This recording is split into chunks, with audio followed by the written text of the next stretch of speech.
Students, medieval Indian హిస్టరీలో భాగంగా ఇప్పుడు మనం సూఫీ ఉద్యమం గురించి డిస్కస్ చేసుకుందాము.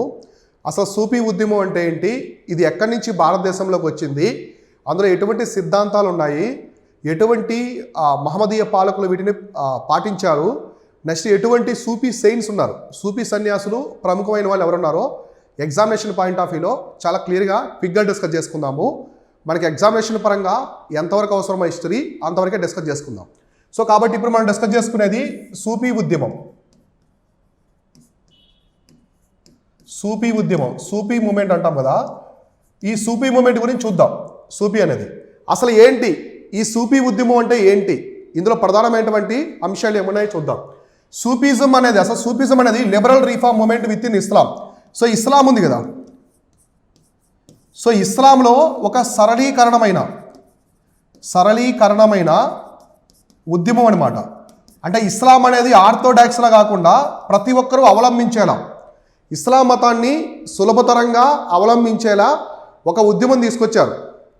ఇస్లాం అంటే ఇలా కఠినంగా ఉంటుందని కాకుండా సులభతరంగా దాన్ని ఆచరించి పాటించేలాగా ఒక చైతన్యం తీసుకొచ్చారు ప్రజల్లో. దాన్నే ఏమని పిలిచారంటే సూఫీజం అని పిలుస్తారు.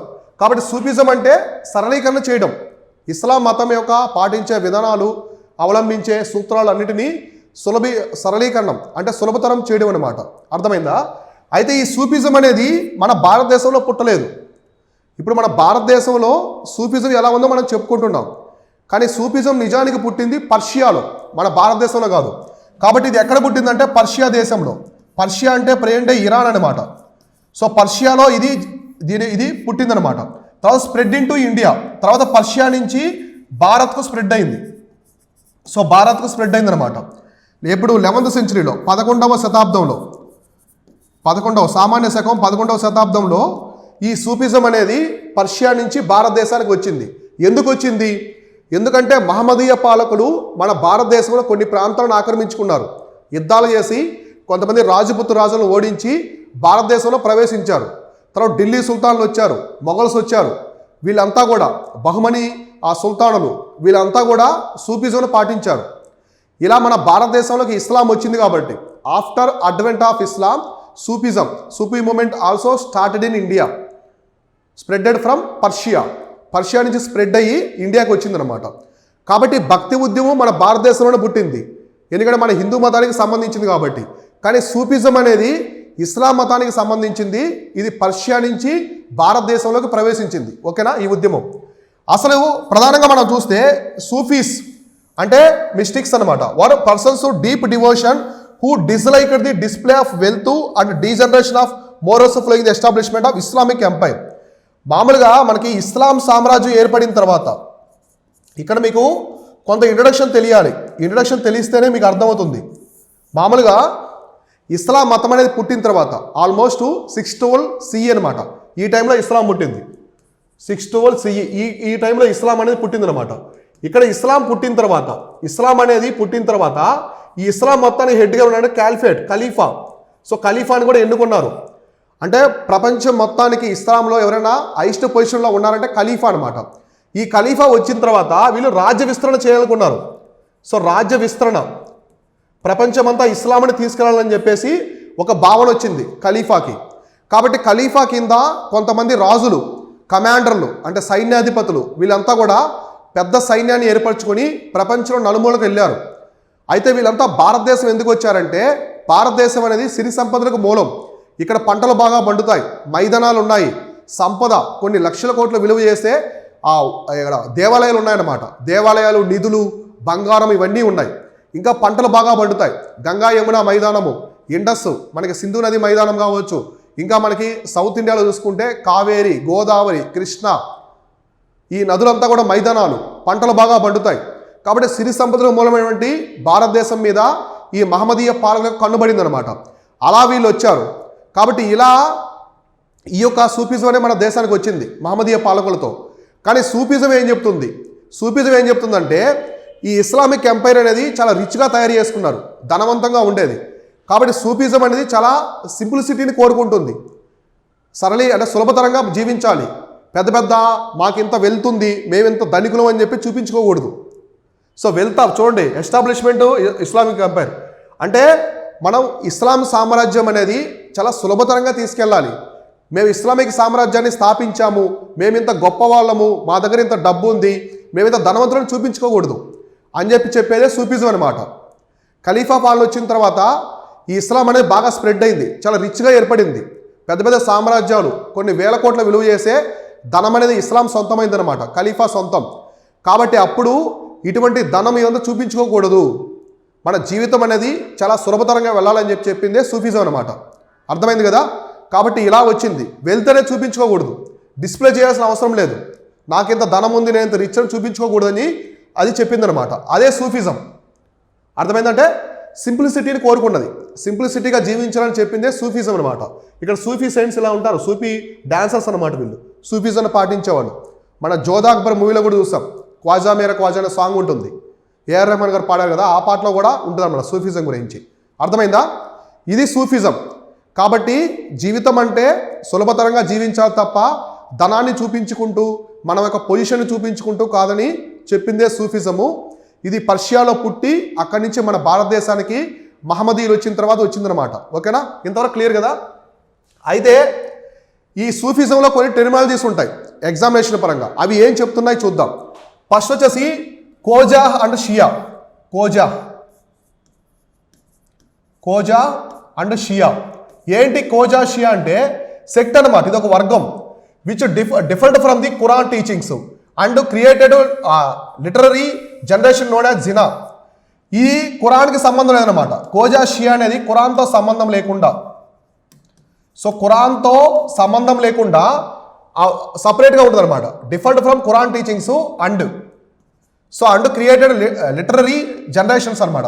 అంటే వీళ్ళు ఖురాన్తో సంబంధం లేకుండా కొంత సాహిత్యాన్ని తీసుకొచ్చారు, ఇస్లాంలో కొంత సాహిత్యాన్ని తీసుకొచ్చారు, అంటే జ్ఞాన మార్గాన్ని పొందడం కోసం. దాన్నే ఏమంటారంటే జినా అని చెప్పేసి పిలుస్తారు. కాబట్టి సూఫిజంలో ఉండే ఈ కోజా షియా అనే సెక్టు అంటే ఒక వర్గం అనేది ఖురాన్తో సంబంధం లేకుండా కొంత సాహిత్యాన్ని డెవలప్ చేశారు, దాన్ని జినా అంటారు, దాన్ని పాటిస్తారు. ఓకేనా? నెక్స్ట్ వచ్చేసి సిల్సిలా చైన్ అనమాట. ఇంకోటి వచ్చేసి సిల్సిలా. ఈ సిల్సిలా అనేది continuous link between the master and disciples అనమాట. అంటే దీని అర్థం ఏంటంటే డిస్పుల్స్ అంటే ఇదేంటంటే గురు శిష్యుల బంధం, గురు శిష్యుల యొక్క బంధాన్ని ఏమంటారంటే ఈ యొక్క సూఫిజంలో సిల్సిలా అంటారు. సిల్సిలా అంటే ఏంటంటే గురు శిష్యుల బంధం. ఇప్పుడు గురువు దగ్గరికి శిష్యుడు నేర్చుకుంటాడు కదా, ఆ యొక్క గురు శిష్యుల బంధాన్ని ఏమంటారంటే సిల్సిలా అని పిలుస్తారు సూఫిజంలో. సూఫిజంలో ఇలా పిలుస్తారు. అర్థమైంది కదా? సిల్సిలా అని. ఇంకోటి ఏంటంటే జియారత్ అనమాట. జియారత్ అంటే ఏంటి? ఇస్లాంలో సూఫిజంలో జియారత్ అంటే పిలిగ్రమేజ్ అనమాట. పిలిగ్రమేజ్ అంటే ఏంటి? మనం ఇప్పుడు హిందువులు ఉన్నారు, వారణాసి వెళ్తాము, తీర్థయాత్రలు చేస్తాం కదా, అట్లానే ముస్లింలు కూడా మక్కా మదీనా ప్రాంతానికి వెళ్తారు కదా. సో కాబట్టి తీర్థయాత్రలు అంటారు. తీర్థయాత్రలు ఇస్లాంలో జియారత్ అంటే తీర్థయాత్రలు. ఎక్కడికి వెళ్తారు? మ్యాక్సిమం వచ్చేసి మక్కా మదీనా. సో మక్కా మనకి మదీనా ఈ ప్రాంతాలకు వెళ్తూ ఉంటారు కదా, పవిత్ర స్థలాలు, ఇస్లాంకి పవిత్ర పుణ్యక్షేత్రం అయినటువంటి మక్కా మదీనాకి వెళ్తారు. సో ఇట్లా తీర్థయాత్రలు ఏమంటారంటే జియారత్ అని పిలుస్తారు. సిల్సిలా అంటే గురు శిష్యుల బంధం. అయితే ఈ సిల్సిలా అనేది మనకి 4 రకాలుగా ఉంటుంది. అంటే గురు శిష్యుల బంధం అనేది ఈ సూఫిజంలో 4 రకాలుగా ఉంటుంది. ఆ 4 రకాలు ఏమన్నాయి చూద్దాం. అంటే ఢిల్లీ సుల్తాన్ల కాలంలో ఏది ఉన్నది, మొఘల్స్ కాలంలో ఏది ఉండేది, మన సౌత్ ఇండియాలో ఉన్న బహుమని సుల్తాన్లు వీళ్ళు ఏం పాటించారు, అవి కూడా చూద్దాం. చాలా నీట్గా క్లియర్గా చెప్తాను అన్నీ కూడా. ఓకేనా? నెక్స్ట్ ఇక్కడ చూడండి, బాషరా. సో బాషరా అంటే ఫాలోడ్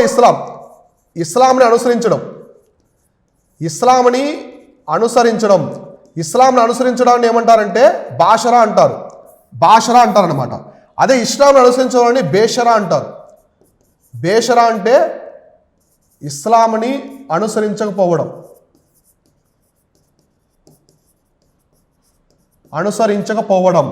సో ఇస్లాం అనుసరించకపోవడం బేషరం అంటారు కదా, ఇట్లా బేషరం అంటారనమాట. అంటే తప్పుగా ఇస్లాం అనుసరించకపోవడాన్ని తప్పుగా భావిస్తారు ఆ కాలంలో. కాబట్టి ఇలా 2 టెర్మినాలజీస్ ఉంటాయి. బాషరా అంటే ఇస్లాంను అనుసరించడము, బేషరా అంటే ఇస్లాంని అనుసరించకపోవడం. ఇవన్నీ కూడా సూఫిజంలో ఉన్నటువంటి టెర్మినాలజీస్ అనమాట, పదజాలాలు. ఇంపార్టెంట్, ఎగ్జామినేషన్ పరంగా అడుగుతారు. కాబట్టి ఇలా ఇప్పుడు మనం ఏం చెప్పుకున్నాం ఇక్కడ సిల్సిలా అని చెప్పుకున్నాం. ఈయన గురువు. సో ఈయన గురువు. సో గురువు, ఈయన వచ్చే శిష్యుడు అంటే గురు శిష్యుల బంధం. గురు శిష్యుల బంధాన్ని ఏమంటారంటే సిల్సిలా అని చెప్పేసి పిలుస్తారు. సూఫిజంలో ఉంటుంది ఇదంతా కూడా. ఎన్ని ఉంటాయి సిల్సిలాలు? 4 ఉంటాయి. ద రిలేషన్షిప్ బిట్వీన్ గురువు అండ్ శిష్య అనమాట. ఈ గురు శిష్యుల బంధం అనేది ఒక రోజుతో ఉంటుందా? లేదు, కంటిన్యూస్ లింక్ అనమాట. వాళ్ళు రోజు గురువుని దగ్గరికి వెళ్ళి ఆయన బోధనలు వింటూ ఉంటారు.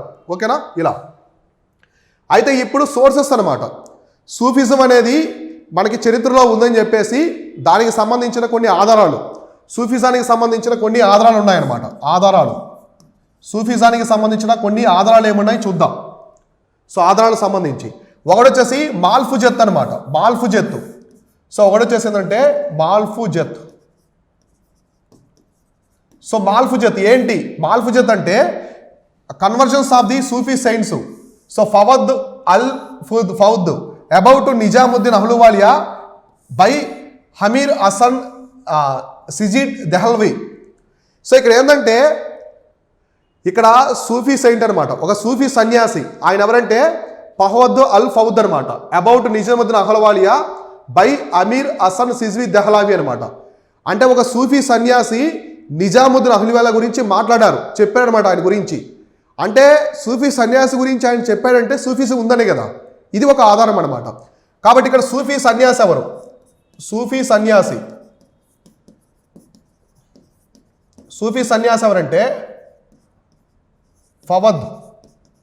Fawad al Fuad. So Fawaid al Fuad అనే అతను ఎవరి గురించి చెప్పాడంట? నిజాముద్దీన్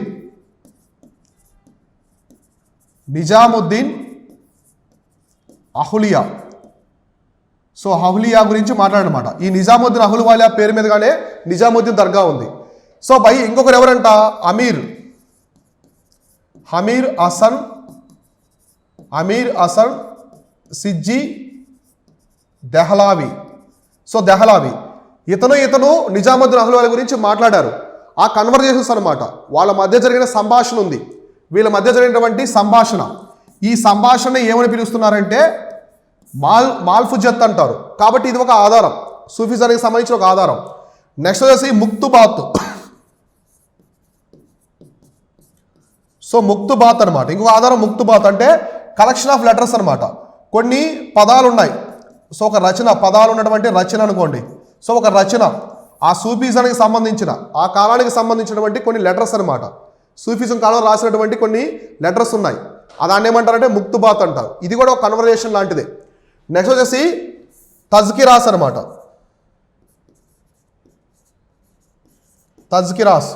సో తజ్కిరాస్ అంటే biography accounts of the Sufi saints. అంటే కొంతమంది సూఫీ సన్యాసుల స్వీయ చరిత్ర, కొంతమంది సూఫీ సన్యాసుల యొక్క స్వీయ చరిత్ర అనమాట. దీన్ని ఏమంటారంటే తజ్కిరాస్ అంటారు. ఈ సూఫీ సన్యాసులు ఎవరెవరు ఉన్నారంటే అక్బరుల్ అఖ్యారు బై అబ్దుల్ హక్ దెహ్లావ్. సో ఎవరంటే ఇక్కడ చూడండి, అక్బర్ ఉల్ అఖ్యార్. సో ఇంకొకరు ఎవరు? అబ్దుల్ హక్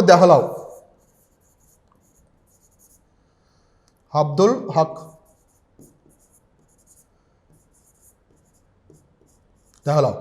సో వీళ్ళకి సంబంధించినటువంటి స్వీయ చరిత్రలు ఉన్నాయి. సో ఇది అబ్దుల్ హక్ దెహ్లావ్ అనే అతను రచించాడు. దాన్ని ఎవరి గురించి? అక్బర్ అల్ అఖ్యార్ గురించి ఇందులో ఉందన్నమాట. ఇదేంటంటే స్వీయ చరిత్ర. అంటే సూఫీ సన్యాసులకు స్వీయ చరిత్ర ఉంది కాబట్టి అప్పట్లో సూఫీజం ఉందని చెప్పేసి మనకు అర్థమవుతుంది.